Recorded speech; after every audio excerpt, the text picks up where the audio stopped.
એટલે તું ખીજવાઈશ નહીં અને એને કરનારાઓની હિંસા કરીશ નહીં, કેમ કે તેઓ તો જલ્દી ઘાસની જેમ કપાઈ જશે અને લીલા વનસ્પતિની મારફતે ચીમડાઈ જશે. યહોવા પર ભરોસો રાખ અને ભલું કર, દેશમાં રહે અને વિશ્વાસુપણાની પાછળ લાગ, જેથી તું યહોવામાં આનંદ કરીશ અને તે તારા હૃદયની ઈચ્છાઓ પૂરી પાડશે. તારા માર્ગો યહોવાને સોંપ, તેમના પર ભરોસો રાખ અને તે તને ફળીભૂત કરશે. તે તારા ન્યાયપણાને અજમાવીને જેમ અને તારા ન્યાયને બપોરની જેમ તેજસ્વી કરશે.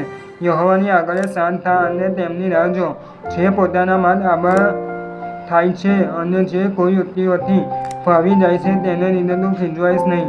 રોષને છાનો ન કોપનો ત્યાગ કર, તું ખીજાઈશ નહીં.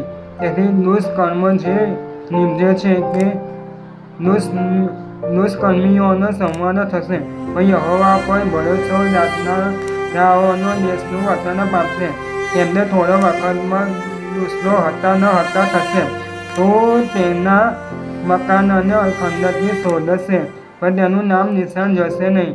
નમ્ર લોકો દેશનું વતન પામશે અને પૂછશે, શાંતિમાં તેઓ આનંદ કરશે. દુષ્ટો ન્યાયની વિરુદ્ધ કોઈ યુક્તિ રચે છે અને તેની સામે પોતાના દાંત પીસે છે. પ્રભુ જોયે છે કે તેના કાળ પાસે આવ્યો છે, તેથી તે તેની હાંસી કરશે. નગ્ન તથા દરિદ્રને પાડી નાખવાને તથા યથાર્થને મારી નાખવાને માટે દુષ્ટોએ તલવાર તાણી છે અને પોતાનું ધનુષ્ય ખેંચ્યું છે. તેઓની તલવાર તેમના પોતાના હૃદયને વાગશે અને તેમના ધનુષ્ય ભાગી નાખવામાં આવશે. ન્યાયની પાસે જે કંઈ થોડું છે તે ઘણા દુષ્ટોની પુષ્કળ દોલત કરતાં શ્રેષ્ઠ છે.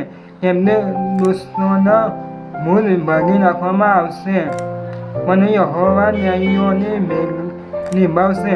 યહોવા યથાર્થીઓની